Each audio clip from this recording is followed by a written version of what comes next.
Okay, let us continue with Campfire cooking in another world. Hang on, where did I end up last? I think I did this. Okay. Start off by removing the cockatrice's excess fat and season it with salt and pepper to build a base of flavor. Pour in a small amount of salad oil because the skin still has a lot of fat, and start cooking from the side with skin. If you push down on it with a pot lid while it cooks, the skin will become crispy and delicious. Flip it and cook the other side when the skin becomes cooked into a light brown color. Once the cockatrice is cooked, remove it and use the pan to make a sauce. There's umami in the meat's fat, so using the frying pan without wiping it down first makes for a more delicious sauce. That's what I always do. Oh, I actually forgot to mention this at the beginning of the video. If you are this far into the book series with me and you haven't subscribed, go ahead and subscribe. I'd love for you guys to be able to enjoy it. Combine butter, some lemon juice. I always use a bottle of 100% lemon juice and a little soy sauce in the frying pan to make lemon butter sauce.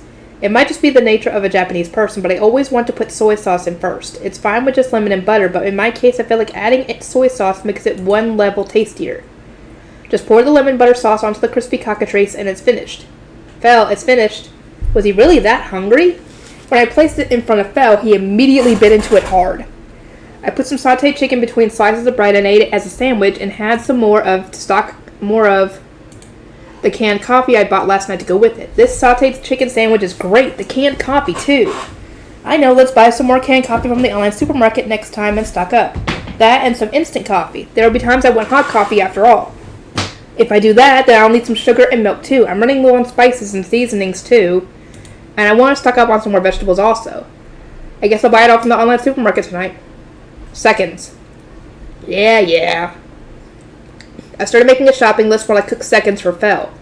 After several more helpings and a small break, we stood up. It's about time to get going. I started walking again with Fel, of course, while practicing magic as well. I've worked hard. For 3 days, I've done nothing but practice moving mana around my body. That's why it should be possible. It's possible I can do it. Let's go. Fireball. A ball of fire slightly larger than a softball appeared above the palm of my hand. However, it couldn't be called a real fireball like this. I had to be able to throw it and make it explode, too. It exploded first. I threw it ahead of me. The fireball flew at the speed of a city bike before losing speed and falling around 20 meters ahead. Oof. Small explosion that can that be called an explosion? Happened. I hated to say it myself, but that was pretty pathetic. I didn't even get to the A of attack. Next to me, Fel reacted as he usually did, snorting as if he was mocking me. God damn. I did say the only way was to train, but if you can only do this much after trying so hard, maybe you should try to learn in combat. Rather than spending long hours training, you might learn more by going through a single reel battle. That might be so, but doesn't that mean fighting monsters? I can't use a sword, and my magic is only at this level. What happens if I get hurt? Is that all? There's no need for worry. I shall erect a barrier. It will protect you from their attacks, but will not prevent you from attacking. I am at your side, so there's no need to fear.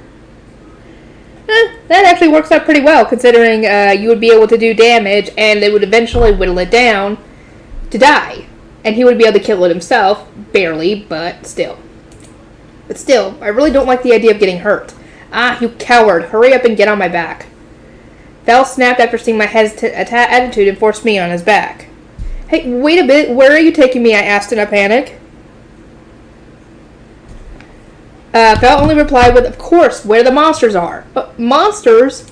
I'll be killed.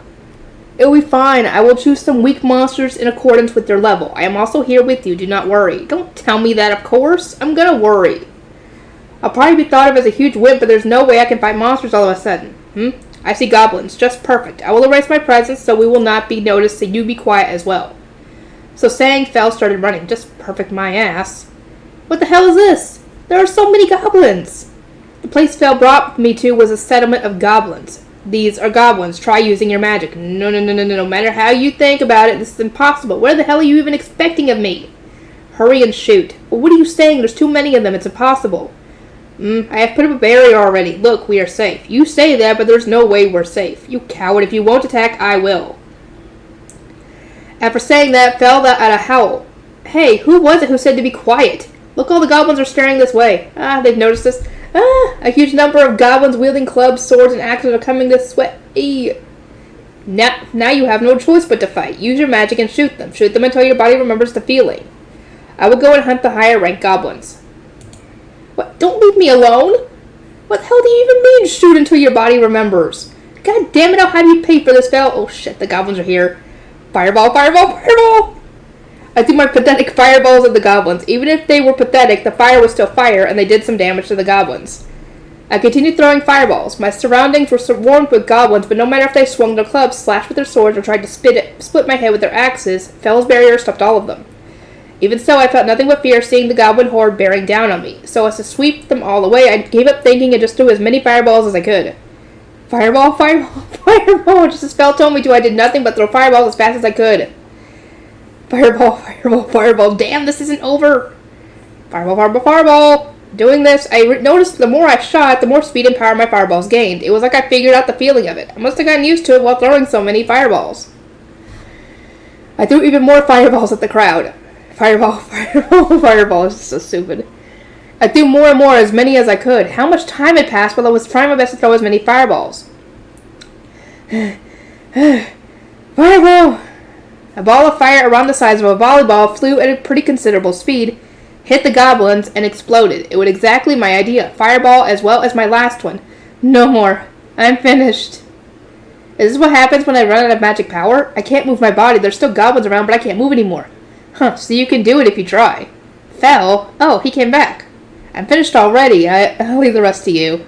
I lost consciousness as soon as I saw Fell. Goblins! I lurched up and looked around frantically. In the darkness, I saw Fell next to me. It's already this late? I've been out for quite a while, I guess.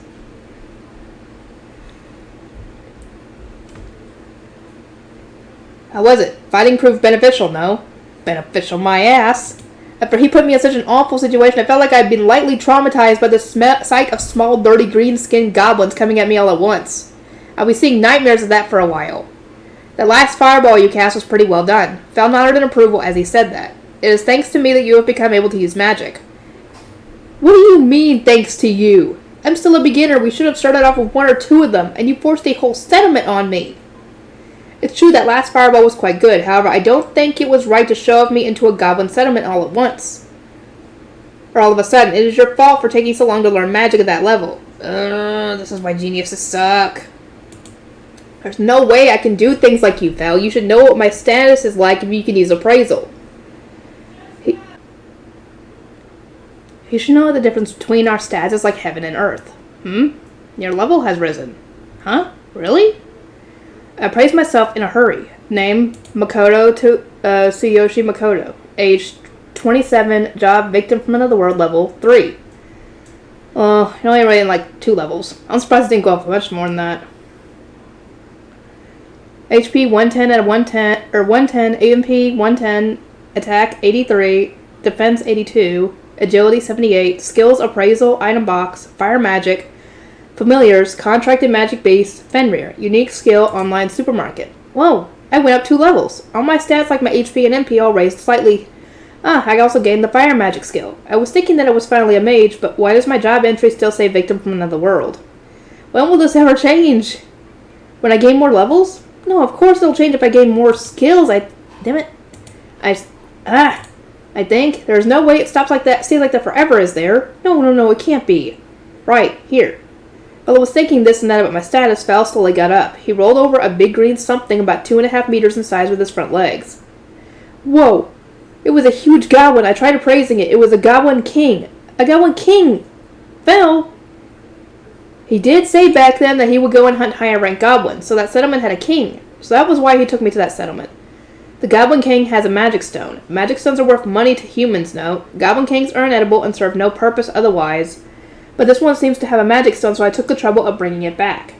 I see. Now that means that Goblin Kings are at least B rank, right? Are Goblin Kings B or A rank? Rank. I do not know about ranks, but when you get as strong as I am, you can tell if something has a magic stone or not. Is that so? If that's the case, I can earn a lot of money by having Fell hunt things with magic stones. I won't do that, though. Doing that would definitely lead to a world of trouble. You were also unconscious. Even I am not able to carry both you and a Goblin King and still continue moving. That is why I waited here for you to wake up. And? Why has Fell been conspicuously glancing sideways at me over and over again? That thing has a magic stone. Yeah, so what? Magic stones are worth money, are they not? They certainly were. Back at the Adventurers Guild, the price for the B-rank giant dodo and giant deer flew upwards just because they had magic stones, even if they were small. So, should you not reward me with another feast with meat from your world? Huh!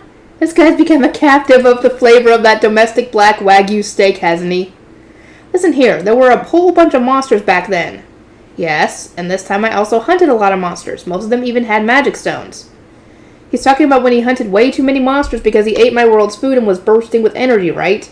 Of course it doesn't count. It was a direct result of my meal after all. You know we still have almost all the meat we got from the Adventurers Guild, so it'll be a long while before I go and turn those in, right? Is that so?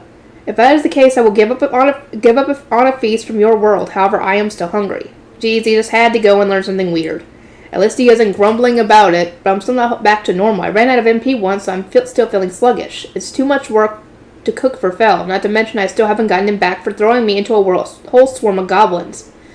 It calls for a punishment of a meal without meat. I opened the online supermarket window. It's sweet things for when you're tired, right? I guess red bean buns and jam buns, strawberry flavor, are fine. I like them quite a bit as well. It's fine to give Phil the same thing. Actually, he eats a lot, so I'll buy some cream buns too. For now, 5 each of the 3 kinds for Phil, and of course canned coffee to go with the sweet buns. Oh, you can buy an entire box of canned coffee. Let's do it. If I'm going to buy the canned coffee, I might as well also get the instant coffee. I was thinking about getting 2, at least for now. I was also going to restock on spices and seasonings as well as vegetables, but I want to pick them out more carefully, so I'll do it next time. Then this is fine. I'll check out. There isn't much money left in my account, so I'll add another 5 gold and pay with that. I removed the packaging from all the breads and placed them on a plate and handed over to Fel. What is this? Red bean buns, jam buns, and cream buns. They're sweet breads. Is there no meat? Fel, are you really gonna make me cook right after I just woke up from going unconscious? I understand. This will be fine. Fel started biting into the red bean bun after confirming its smell. This is pretty good in its own way. Huh? He's okay with sweetbread? He ate a jam bun next, reacting with, "Oh, this is good too." It seemed he liked it. The cream bun went over well too, seeing as he said, "I see it tastes like thick milk. This is good too." Huh? You like sweet things too, Phil? This didn't turn out to be a punishment at all. More. He's actually happy about it and asking for more. Wait. You know you've already eaten 15 of them. Any more and you're definitely overeating. You need to be careful not to get diabetes or cavities. I have no idea if fenris can get diabetes, though. You won't be able to eat meat anymore, you know. You'll get sick if you eat too many sweets, you know. As if I would ever get sick. More importantly, seconds. There was no choice. I caved and bought him 2 more of each kind of bread and asked him, "What do you mean you won't get sick?" I have the blessing of the goddess of the wind, Ninrir. In my case, not only am I able to better control wind magic, but also no status ailments will work on me, including poisons and sicknesses. By the way, invalidation of status ailments comes with blessings from any god. That is just the kind of things blessings are. You can nullify status ailments with just a blessing from a god? Huh. What's with that shocking truth? A god's blessing? How unfair. Just being able to nullify all status ailments is already basically cheating. Fel's already strong even without his blessing. I need a blessing way more than he does. Gods, if any one of you is fine, so please bless me. Hey Fel, we've been traveling like this without any real destination in mind, but is there anywhere you want to go? For me, I really just want to get out of that suspicious kingdom of Rageseeker, so I was happy to just travel while keeping a certain amount of distance from them. Then how about we go west? There's a deep forest there with many delicious monsters. West? What country is there in the west? I did not know of such things. Don't know. What country it is and how it is important, you know. What if they're doing something dangerous like fighting wars? I do not care to know the names of countries, and even if humans are fighting, it has nothing to do with me. Not to mention humans are always fighting somewhere. To think he doesn't know even the names of countries. It was a mistake to ask Fel. Well, when you get as strong as Fel, I bet he'll go unharmed even if he just bursts into the middle of a full-on battle. So I guess there's no need to care about the names of countries or how they're doing, but that won't fly with me. Hang on, let me just make sure. By people are always fighting somewhere, I guess he means that even in the world, conflicts between countries are unending. They were saying that there was going to be a war between Rageseeker and Marvel too. As long as I'm traveling, I'll need to take a look around at all the countries and figure out their political state. If that's the case, I'll need a map. Up until now, whenever we come upon a village, we went around instead of it in because of Fel, but I want a map, so let's try entering the next one. There's a village up ahead. It seemed Fel could sense presences and could at least tell if there were people or monsters in a given area, so he told me like this whenever he's noticed something. Shall I make a detour again? No, this time we'll go in. I want a map. When we were in sight of the village's entrance, the guard yelled stop and pointed his spear at us. I am Makoto, an adventurer. This is my familiar. When I shouted that in a loud voice, the guard replied, do you have proof? So I called back, if you want to look at my guild card. I'd have liked to show him my merchant's guild card, but since Fel was here, I had to show him my adventurer's guild card so I could prove that Fel was my familiar. Other than name and rank, the card also noted whether or not the owner had a familiar. At my reply, one of the two guards hesitantly approached me. This is my guild card. It does say you have a familiar. That is a great wolf. It looked like the guard assumed Fel was a great wolf on his own. It was still better than telling him Fel was actually a Fenrir, so I just said yes. Oi, shh. Fel looked like he was about to say something, but I shut him up. I couldn't imagine what would happen with this guard if he was already this jumpy around a great wolf, should he discover that Fel was really a Fenrir.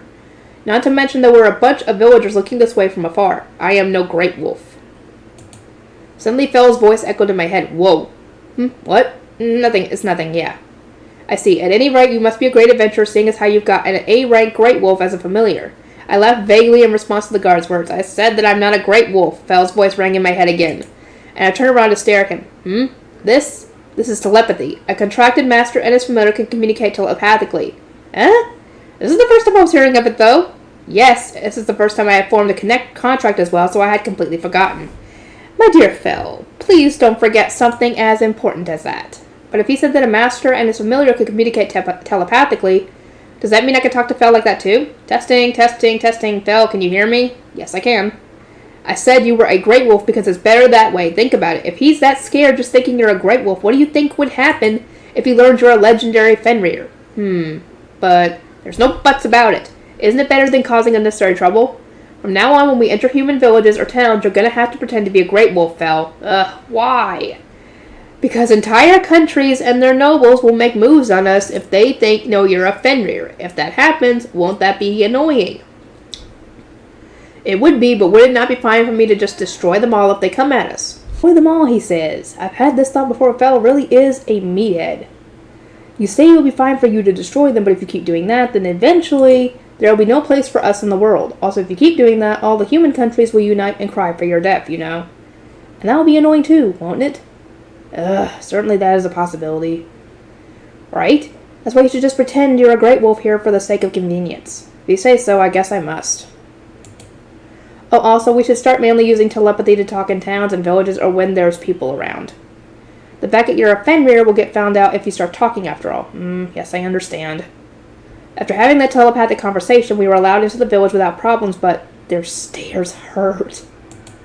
Finally, even the village chief came out. Welcome to Leiden. It seems like you're an adventurer, but why have you come to a village like this with nothing to offer for you? Actually, I wanted to get a map, so I tried stopping by, but there is no such expensive item as a map in this small village. If any place would have one, it would be the town of Roddle, which is 4 days' travel from here. They have bookstores and even a public library. In this world, not only was paper precious, but books all had to be handwritten, so apparently they were quite expensive. Maps were also made of paper, so you'd think they'd sell them in bookstores, but of course they'd be expensive too. Only a suitably large town would have something as expensive as that. Roddle was only one step down in size from the country's capital, so it should hold most things one could want within its walls. I managed to get what I wanted to know out of the village chief, so I left the village immediately.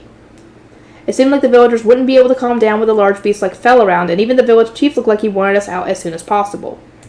That village really isn't kind to strangers. Well, it's fine since I figured out our next destination. The town of Roddle is 4 days' travel straight down this road from Leiden, or so I've been told. Alright then, let's go to Roddle, I guess. But it'll take 4 days, huh? I'd really like a map as soon as possible, though.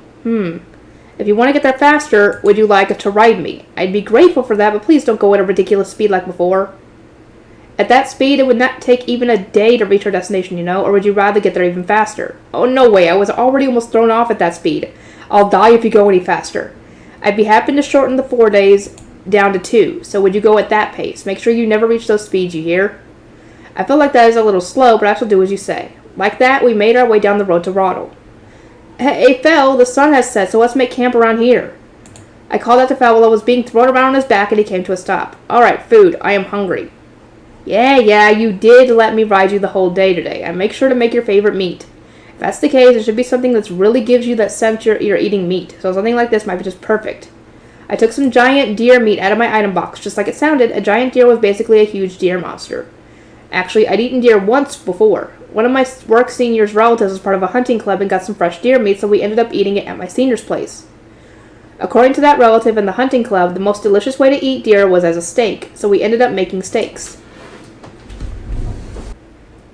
Deer meat has the impression of being tough and having a peculiar taste, but when I ate it, I found that it wasn't true at all. When you definitely know you were chewing meat, it wasn't tough and it didn't have a bad taste at all. In fact, it was quite delicious. Just like that deer, this giant deer meat was lean with little fat, so it should be fine to treat it similarly. I was thinking of imitating my senior and making giant deer steaks. First, take a pre-cut chunk of the giant deer meat and score some notches in it before pounding on it with the back of the knife. Apparently, deer meat has a lot of muscle fiber, so pounding it before cutting it makes it softer and juicier. Then season the meat with salt and pepper before letting it sit like that for a while to soak in the flavor. Once it's sat for long enough, melt some butter on a pan and sear the meat. It's finished once both sides are browned. Fel, it's finished. I handed Fel a finished giant deer steak and tried some myself too. Oh, delicious. Its taste wasn't gamey, and the meat gave just enough resistance to the chew to be comfortable. Not to mention every bite caused more juice to leak out. Its taste wasn't that heavy, so I felt like I could eat several of these. More. Fel seemed to like it too, since he immediately asked for more. I started cooking more giant deer steaks. Next, I'll season with, the usual steak sauces. You gotta use these when you have steaks. Fel seems to like he likes it too. First up is the garlic flavor Fel said he liked the most. This is great. After that, I brought out the grated radish, onion, and butter flavors. I also had another helping of steak with onion-flavored sauce. The taste wasn't heavy, so I think I can manage another. Even giant deer is great when eaten like this. That's probably because you usually eat it raw. Japan's food industry is the real MVP, really. Even so, giant deer meat was even more delicious than I expected. It was so delicious I ended up overeating. Even if it was a lot smaller than Fel's portions, as one would expect, 2 steaks was too much. Now then, once I finished cleaning up all the cookware, I needed to prepare my sleeping space. I started off by laying out some cardboard. It was the flattened form of the boxes I got from buying things of my skill. I realized, you see, that laying out a futon directly on the dirt is bad. At first, I put it directly on the ground without thinking, and the futon got damp with moisture. It was terrible. I'd love to have a bed frame or duckboards, but it seemed that's too much to ask for, even for my online supermarket. When I was trying to figure out what to put under the futon, I suddenly remembered that I had cardboard. I kept getting more cardboard every time I used my skill, but up until now, it was just trash. I just left it in a corner of my item box, along with all the wrappers and packages from food I bought. But if I laid out the cardboard like this, then my futon wouldn't get damp or dirty. What a great way to recycle cardboard. This is called being ecological. Hey, make my bed too. Sure. Seeing me lay down in my futon, Fel went, "That looks nice, get me one too." He kept pestering me about it, so I bought one for him too. It was kind of awkward to be the only one in a futon, not to mention Fel was the one earning most of this money anyway. That's why it was fine, although Fel was so big I ended up having to get him 3 futons. I laid out some cardboard and spread out Fel's 3 futons on them. Here, I finished making your bed, Fel. Good. Fel rolled sideways onto the futons. He seemed really sleepy now that he was full. Oh, look at the legendary magic beast is yawning. Let's remember to put up a barrier before you sleep. I know. It is done. I'm going to sleep. Fel dozed off right after saying that. Wow, already? That was quick. Right then, I guess I'll sleep too. I can sleep soundly thanks to Fel's barrier. I'll have a great sleep in my personal futon. Tomorrow we'd finally be in Roddle. Fel said that we'd be there before the afternoon, but I just hope that they let us in without any trouble.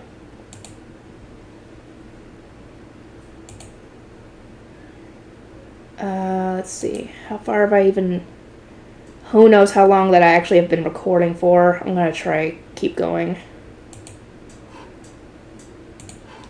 Gossip. A certain adventurer's reflection. Huh. What's wrong, Vincent? Sighing like that. Nothing, just thinking about how I wanted to eat good food again. Yeah, I was thinking the same thing. That I wanted to eat Makoto's cooking again. I thought you'd agree, Rita. His food really is way too good. The other members nodded in agreement at Vincent's deeply serious comment. Honestly, I agree. I think back on the escort mission we took just recently. It was a mission that would be hard to forget for us. Iron Will in many ways. The man they were introduced to at the Adventurers Guild was a man with a flat face, unlike what you'd usually see in the area. He was of medium build, and I understand, just from sizing him up, why we will be hired to escort this man on his travels. He seemed completely unconnected from the concept of strength. The man introduced himself as Makoto. He said that he wanted to cross the border to the next country, and we ourselves were just talking about how untrustworthy this country had come, so we planned to leave just soon ourselves. Thus, we decided to accept the request, even though the reward of 8 gold was a little low. The road to the neighboring country was relatively safe, but the deciding factor was the fact that he would take care of all of our meals. The price of meals wasn't actually something to take lightly. With 5 members, it could cost quite a bit. Normally, meals on the road consisted of such fare as jerky or hard bread, stuff which was definitely not tasty. One had to eat it to be able to exert their power as an adventurer. I completely expected that the food he would prepare would be no different, but the food ended up being on a whole other level of deliciousness. The food Makoto prepared was the equal of any famous restaurant in a big city. The soft bread, made from a special recipe from Makoto's homeland, the ham, which was salted just right, the juicy sausages, and the warm soup with lots of fillings. It turned out to be an excellent feast that no one would have expected during travel.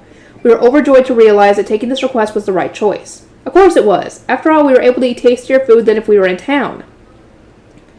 The only monsters that came out during our travels were small fries like goblins and grey wolves, and even the red boar we encountered wasn't that much trouble for us. Normally, if an adventurer hunted a monster while traveling, they only took the expensive materials like the hide or fangs, ate what they could of the meat, which would otherwise spoil or be damaged if taken, and left the rest. However, Makoto had an item box, so we were able to take the meat too. The meat that Makoto cooked and flavored with something from his homeland was again a masterpiece. It was so delicious I would go as far as to say it was the best thing I'd eaten in my entire life. I would have never thought it would be the reason for what happened next. Learning by the delicious smell of Makoto's food, a Fenrir, a legendary magic beast, appeared. Even though, as a legendary magic beast, nobody alive had ever even seen one, we instantly knew that it was a Fenrir, and we understood that we could not oppose this absolute pillar of strength. I was really panicked then. I felt like I was already dead. It was the first time I felt that cornered since I had become an adventurer. It wasn't surprising. We were facing the legendary Fenrir, something that was said to have destroyed entire countries, a force that mere humans could never hope to stand against. However, the Fenrir did not attack us at all. Instead, it looked at the food Makoto cooked and said, "Give me some too." There was no way for us to oppose the Fenrir, so we told Makoto to do as it said. And once it ate Makoto's food, the Fenrir said something unbelievable. "I shall form a contract with you."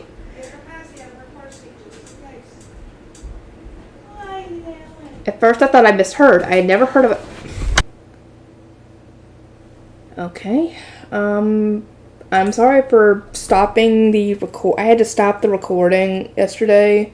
I don't even know how much footage I actually got yesterday because I kept on having to stop and deal with my sister and the baby. So I don't even know how much footage I actually can get from the actual first recording. So this is where I ended, essentially. So I'm just going to continue for like 30 more minutes and we'll go from there. At first I thought I misheard. I had never heard of a legendary Fenrir becoming a human's familiar. Not to mention the last time anyone had supposedly seen one was 300 years ago. Leaving aside the long-lived elves, we were probably the first and only people alive in the present who had ever seen a Fenrir. And he formed a contract with that Fenrir, which most people never even get to see. Not only that, but the Fenrir was the one that requested it. Given the impossibility of refusing the Fenrir, Makoto ended up forming a contract with him. And so Makoto named the legendary Fenrir fell. We witnessed that oddly historic moment. Just the reason the Fenrir formed the contract was to think that the legendary beast was lured into a contract by food. What's with all that? Whatever. The thought of us 5 were in unison at that moment. Sorry. Makoto, exasperated at that fact, stopped being so nervous and approached Fel normally, but there was no way any of us could have been as sanguine in his shows. Makoto didn't really understand, but when someone got a familiar as powerful as Fenrir, not just nobles, but entire countries would take notice. It was a rule that they would try to take in and keep the strong under them. When we made our worries known, Fel's answer was, if they lay a hand on us, they might as well perish. That put cold sweat onto my back, but because Fel was clearly capable of making that happen. Hearing that, I could only pray that the nobles or countries didn't do anything stupid. Here's hoping that, the Demon Lord doesn't decide to do this. Hopefully they're smart and actually, not do that. Without even minding that, Makoto just told Fel, who had a voracious appetite, if you want meat, hunt it yourself. When we heard that, we could only stare open-mouthed and dumbfounded. I give my respect to Makoto, who could tell a Fenrir, a legendary beast, to go get his own food. I thought it might not just be that he was lured by food, but that inexplicably he might have perceived that quality in Makoto already and formed a contract for that reason. Fel would probably never form a contract with those that would only think to use him like nobles or countries. It didn't seem like Makoto intended to use Fel's power one bit. Rather, there probably wasn't even a temptation to use his power. To Makoto, the real problem was how much Fel ate, after all. And the prey Fel hunted after Makoto told him to go get his own meat was none other than a rockbird. How could I not be shocked? Rockbirds were B-rank monsters, the kind of opponent that we as a party would not be assured victory against even if we gave it our all. The last time we fought a rockbird, not only was everyone covered in wounds, but Vincent even broke his right leg. Makoto tried to give us all the materials, other than the meat, from such a huge catch just because we butchered it. He said it was payment for the butchering and the red boar meat, but it was too much for what we did. And Makoto insisted, so we reluctantly agreed to take it in spite of that. To hunt a rockbird in such a short time, we were vividly reminded that all the legends about Fenrirs were true. Thinking of that, the grilled rockbird was delicious. That sweet and spicy and salty sauce was 1 in a million. This is bad. Thinking about Makoto's food is going to make me drool. Getting into Venin was also a piece of work. Of course, even the fort realized that Fel was the legendary Fenrir, and all the guards were already outside waiting for us. We got them to understand that Makoto and Fel were contracted, so we were eventually able to enter, though. Well, either way, if Fel got serious, the fort and its guards would be about as tough as air, and the country itself would be in danger, too. They understood that. Fel listened to what Makoto said because of their contract, and between opposing them and stirring the hornet's nest or letting them into the country, they will probably choose the latter, which would be a smart move. Those two were immediately accosted by a messenger as soon as we got to Falira's, but Fel sent him packing. I think he'd be busy around Makoto from now on, but it'll all probably be solved by Fel. Thinking like this, those two, one human and one animal, might make a good pair. I wonder if Makoto will open up a restaurant somewhere for us. While I was basking in the recollection of that adventure, Vincent went and said that. I'm hoping for that too, and we can immediately go there and eat. Read a bundle of appetite, agreed. Yeah, that would actually be a good idea, to be completely honest. He could open his version of a food truck or a food stall. That'd be cool. I think so too, and I'm not really that particular about my food. Even Franco was of the same opinion. Truly. And the quiet Ramon. Honestly, I'm with them, but more than that, it'd be nice if we could meet again. Everyone nodded in agreement. The flat-faced man that didn't look strong at all, but was great at cooking, and Fel, the legendary magic beast that was lured to a contract by food. I hope that we can meet those two again. Chapter 4. Hang on. Freaking eyelash. Hang on. This and that about magic and worldly affairs. Dang it, eyelash, why? Sorry. Freaking eyelash got in my eye. Entering the town of Rada was a chore, not just because Fel was around, but there was a huge line outside the gates to get in already. And then there was a scream when we lined up too. It was a lot of effort to explain to everyone, he's my familiar, he's fine. As we got closer to the gates, we found, as expected, soldiers in full plate armor stopping us with pointed spears. Stop. Fel, stop for him. When Fel stopped, a soldier drew closer with his spear at the ready. Familiar? Yes, he's my familiar. Please confirm my adventurer's guild card. I handed my guild card over to the soldier. Certainly it says you have a familiar. Is that a great wolf? Yes. It's amazing that you were able to tame an A-rank monster. Thanks. I think I just got lucky. I think it'll be fine since he's your familiar and tame enough that you can ride him, but be aware that if something happens, you'll be the one punished as his master. If there's damage to the city, depending on the extent, you could be sentenced to death or be forced into slavery. Please be plenty careful of how your familiar acts. I understand. I sighed in relief as he let me through. They really drove the point home, but they also let me in relatively easily. But still, death or slavery? What the heck? That's super scary. Or rather, there really were slaves here. There's no concept of human rights here in this other world. Other worlds are scary. Yeah! Oh boy, this is going to be interesting. I wonder how the Demon Lord would deal with him. That would be interesting. We don't know if a Demon Lord is a male or female at this point, so this could be interesting. First, I had to secure a place to sleep. It would have been faster if I had asked the soldier at the gate. When I went back and asked him for an inn where I could stay with my familiar, he recommended the Elmira Inn.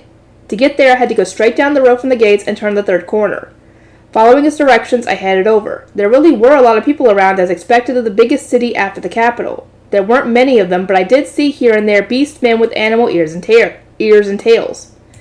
Almost all of them had collars on, so they might have been slaves. As fell when I passed by, they were startled for an instant, but didn't raise a fuss. I did hear a whisper of, "Oh, a familiar."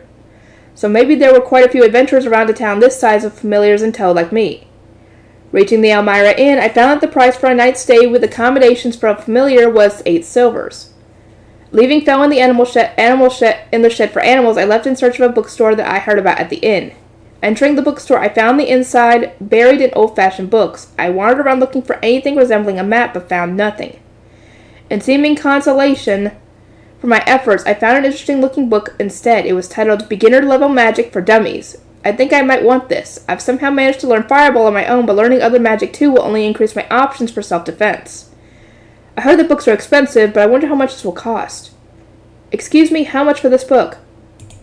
The owner glanced at me and said 7 gold. Whoa, expensive. 7 whole gold. Never mind.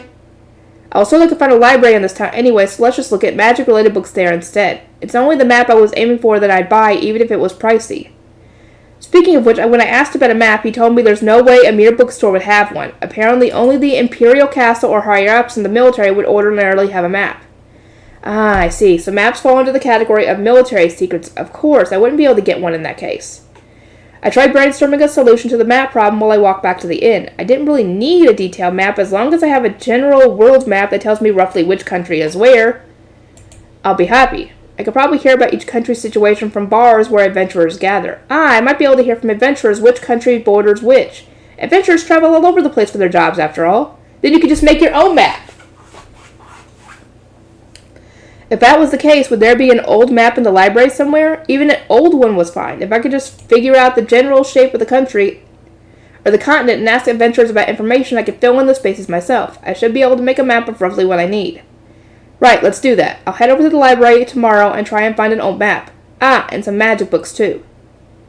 Okay, today I planned to hole up in the library the whole time. When I told Fel that, he complained heavily about it, mostly about his meals, so I cooked a lot of meat for him in the morning and left him a ton of the sweetbreads he seemed to like to hold him over. Well, he should be fine. There was an inn close to the library too. Yesterday I bought a college-ruled notebook for memos and a ballpoint pen. Now then, to the library! Let's start from the results. There were no maps, even though I paid 2 gold to get in. I spent quite a while looking through this and that, but there was nothing approaching a map in any book. I spent quite a while searching, but I finally gave up hope of finding one and moved over to looking for magic books instead. At least on that side, I learned a lot, even though I only had a little time left over by then.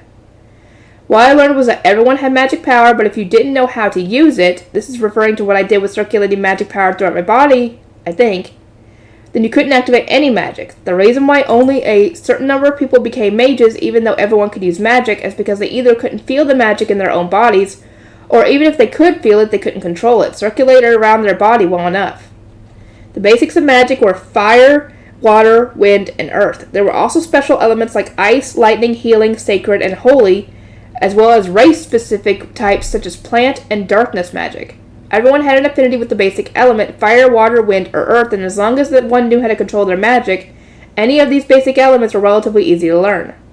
However, the special elements like ice and lightning didn't even manifest themselves unless one already knew how to use all the basic elements. In the first place, mages that could use all 4 basic elements were low in number, so those who could use ice and lightning as well were extremely few and far between. As for healing magic, one needed to have the affinity for it and have taken classes from the church for a certain amount of time before becoming able to use it. Sacred magic was even more special, and only certain jobs like heroes, holy women, and holy knights could learn it. Apparently it had spells like Light Arrow, which shot spears of holy light and had high attack power, and the ultra-effective purifying light, Holy Light. As for holy magic, it was written that holy magic was rather more legendary than special. First off, one couldn't obtain it unless one had a blessing from a god. It was extremely rare to get a blessing in and of itself, so it wasn't well documented what specific kinds of magic pertained to holy magic in the first place. However, in stories, it was said to have wiped out vast armies of monsters in a single blow, or even to have destroyed entire countries. As for the racial magics, plant and darkness, just as the name implied, they were unusable unless one was of a certain race. Plant magic for the elves, and darkness magic for the demon folk. Okay. So he's not going to be able to use either of those. I stayed hidden, writing notes on what I learned of magic, at least until the librarian caught me. I didn't find the maps I was looking for, but I learned quite a bit about magic, so I guess it's okay. I'm home. When I came back to the inn and greeted Phil, I found him sulking. You are late. All the food I left him in the morning had disappeared without a trace. Sorry. You were so late in returning, I was going crazy with hunger. I'll cook now, so cheer up. I'll even go heavy on the meat. I want food from your world. But if he eats too much of the food from my world, he'll start overflowing with energy. Still, though I was late, it should be fine if I give him a little. I used my skill to buy some yakitori and tonkatsu. Of course, I kept the amount on the lower side. That said, it's lower by Fel's standards. I took the yakitori off the skewers and put them on a plate and laid tonkatsu on a different plate. This will be it for now for food from my world. I'll cook the rest now, so wait. Fel started murmuring about the amount being small and stuff, but I ignored him and started cooking the meat. The flavoring was the usual steak sauces as well as yakiniku sauce. Yakiniku, sorry. When I piled the meat on a plate and put it in front of Fel, he chopped down on it greedily. There was some place I wanted to go after this as well, so I didn't want him bothering me. Even though I didn't find any maps in the library, I still wanted to at least ask the adventurers about the states of the different countries. Huh? Now that I think about it, I looked at Fel while he was eating and remembered something like the magic I learned about in the library. I learned about holy magic, and if I remember correctly, Fel was also able to use holy magic. I appraised Fel. Name Fel. Age 1014. Race Fenrir. Level 906. HP 9843. MP 9481. I'm guessing the effects of your food have not come in yet. Attack 9036. Defense 9765. Agility 9684. Skills: wind magic, fire magic, water magic, earth magic, ice magic, lightning magic, holy magic, barrier magic, rending claws, body reinforcement, physical attack resistance, magic attack resistance, MP efficiency, appraisal. Blessings: blessing of the goddess of the wind, Ninrir. Holy magic. As I thought he had it. Well, it did say one wouldn't be able to use it if they didn't have a god's blessing, so thinking about it the other way around, it wasn't unusual for him to have it because he had the goddess of wind, Ninrir's blessing. Fel really was a legendary magic beast, wasn't he? I couldn't really think of him that way normally, though. Wait, the book said stuff about wiping out armies of monsters in one blow or destroying entire countries, but I feel like recently I heard something about destroying an entire country. Yes, that was good, Fel said, looking mighty satisfied now that his belly was full. Fel. Ah! It was you! Huh?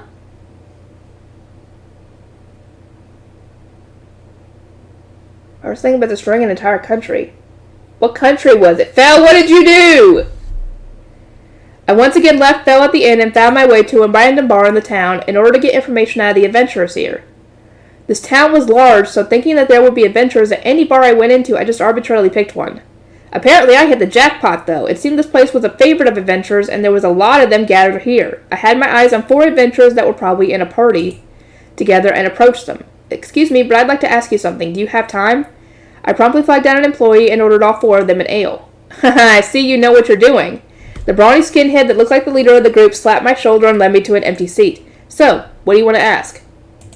I'm acting as something of a peddler while I travel around, but it hasn't been that long since I started. That's why I was hoping to hear stories about different countries and their situations from adventurers who are chock full of experience.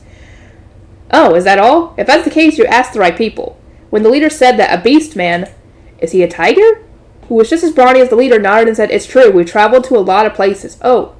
Oi, what do you think you're looking at? When I was caught gawking at the tiger beastman, he turned on me threateningly. Are you stupid or something? These aren't exactly a lot of beastmen who aren't slaves walking around in this place. When he was told that by the other members, the beastmen relented, nodding and understanding. I see. It's true that if you think of a beastman in this place, you'd think of a slave. Even so, this country is one of the better ones. At the beastman's words, everyone else nodded in agreement, starting with the leader. Apparently in countries like the Geisler Empire, or the Holy Kingdom of Rubinov, or even the Kingdom of Solace, which was regarded as a vassal state of Rubinov, treatment of races other than humans, such as elves, dwarves, and beastmen, were particularly cruel.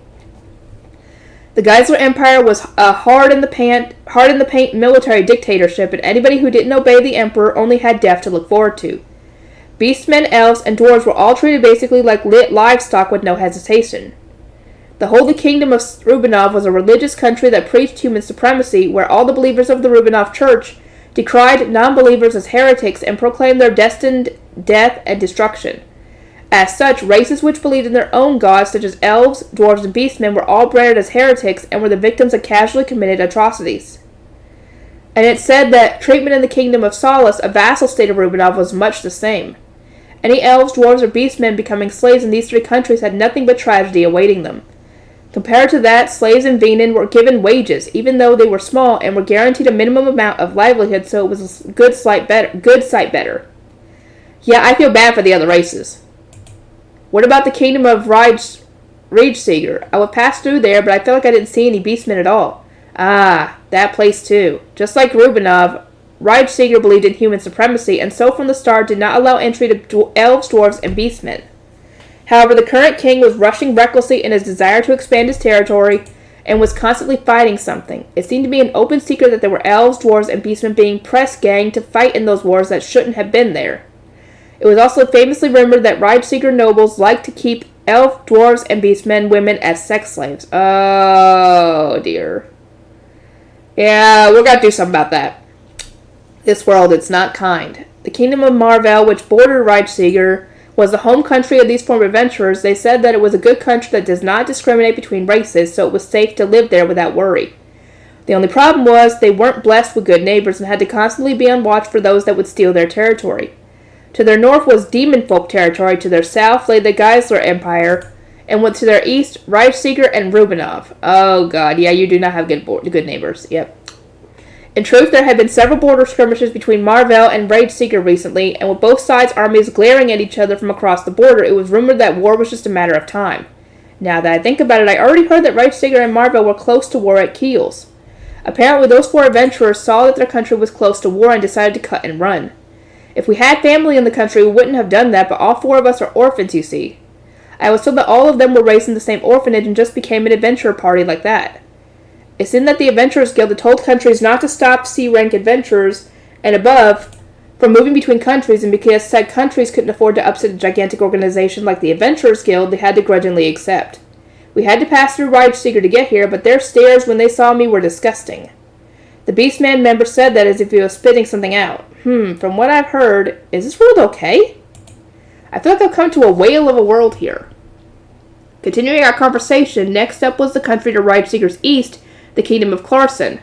This country had always had a certain kind of history to it, but right now it seemed there was a strife within the royal family, and it was tearing the country apart.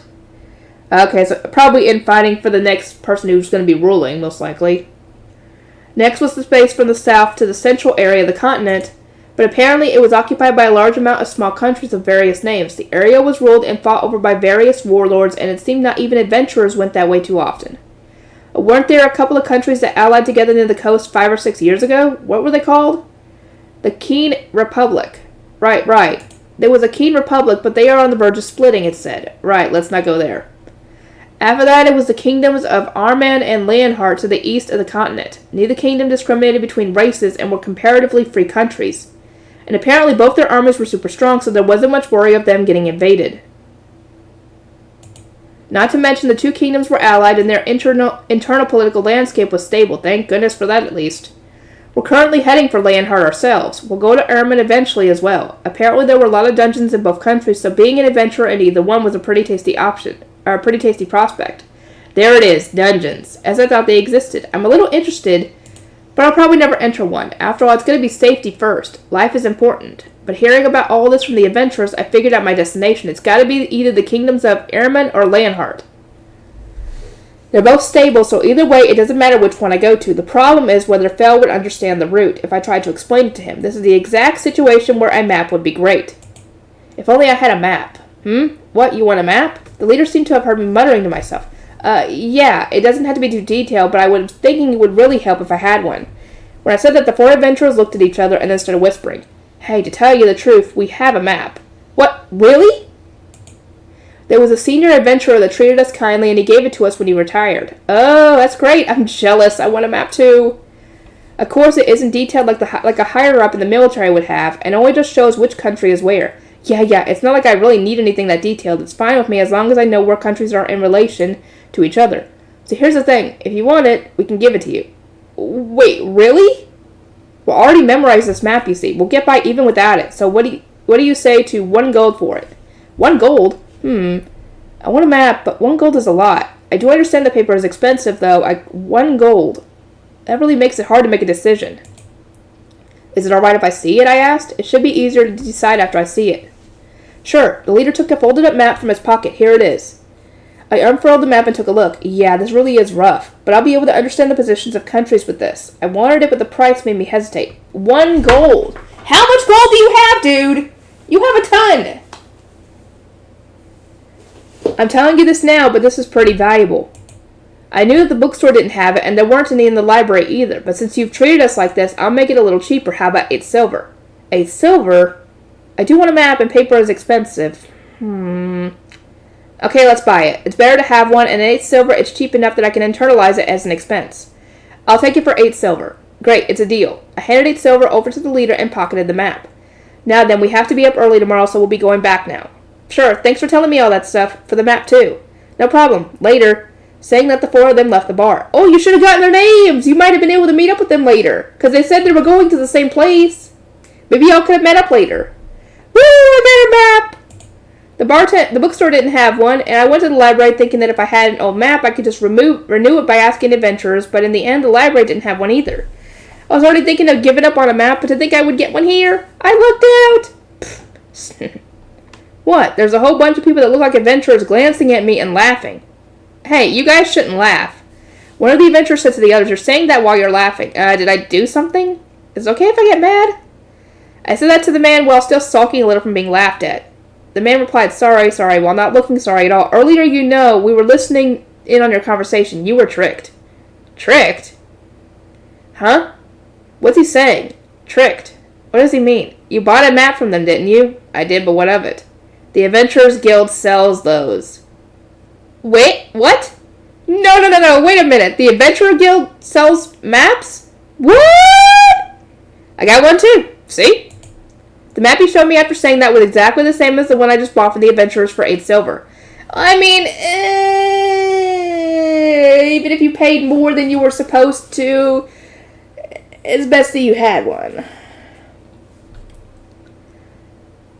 While I was still at a loss for words, staring numbly at the map, the man dropped another bomb. By the way, that map, it's at 1 silver at the Adventurers Guild. 1 silver. 1 silver into 8 silver. I was tricked! They sure fleeced you, turning 1 silver into 8. The rest of the adventurers in the bar joined in on his laughter. Damn it, this isn't funny. It's actually making me want to cry. This map is something the Adventurers Guild makes themselves by talking to adventurers, so it's set at a price where we can easily buy it, even if it's made of paper. He's right. Well, there's also adventurers that don't buy one and get around with their own memory, but most people buy the map. And they fill in the topographical details of places and villages they've been in themselves, like, here's a lake, or even what monsters appear in an area. At any rate, they write down extra details on the map and make it their own. There's also adventurers that stay in one country, so they make a copy of just the one country and write more detailed maps of that place, too. Naturally, such maps are an adventurer's treasure, so they wouldn't go around showing it to other people so easily. Now that I think about it, I think the Merchants Guild also sells a similar map. Well, both adventurers and merchants travel around a lot. The adventurers that were laughing each chimed in with their own piece. So not only the Adventurers Guild, but even the Merchants Guild sells those maps. Why didn't you go there and check first, and then you could have gone to the bar? Good God, dude. The owner of the bookstore didn't say a word about that, though. The bookstore is also part of the Merchants Guild, but since it's a bookstore, it doesn't seem like the owner would have to travel across countries or even different towns, so he might have just not known about it. At any rate, to all of those adventurers who are laughing, please tell me this sort of thing beforehand. That's because you're in the wrong for being tricked. They were all quite correct. I hate it, but they're right. Something of this level definitely wouldn't count as a crime in this world. I guess I have no choice but to give up and chalk this up as a learning experience. I want to cry. Okay, I think, let's see. Okay, I think that should be good enough. Combined with what I did before, I think it should be good enough. I'll see you guys in the next video.